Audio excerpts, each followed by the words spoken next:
যে আমাদের নেতা জনাব তারেক রহমান সাহেব সেদিন সুস্পষ্টভাবে নেতাকর্মীদের উদ্দেশ্যে বক্তব্য দিয়েছেন যে আমাদের সকলকে বোঝা উচিত আমরা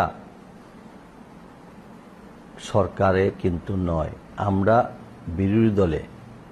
আমরা এই অন্তর্বর্তীকালীন সরকারকে সহযোগিতা করা, এর অর্থ এই নয় যে সরকারের প্রশাসনে আমরা সংশ্লিষ্ট আছি। আমাদের এক ধরনের খুলস পরিবর্তনকারী কিছু লোক হঠাৎ করে আমাদের নেতাকর্মীদের চরিত্র হনন করার জন্য তারা তাদের ব্যক্তি স্বার্থের জন্য তারা আমাদের নেতাদের বাড়িতে ভিড় জমাচ্ছেন, বিভিন্ন তদবির নিয়ে আসছেন, কারো প্রমোশন, কারো ট্রান্সফার। এটা তো আমাদের দায়িত্বের বর্তায় না, যেহেতু আমরা সরকারের মধ্যে নেই। আমি অনুরোধ করব এই প্রপাগান্ডা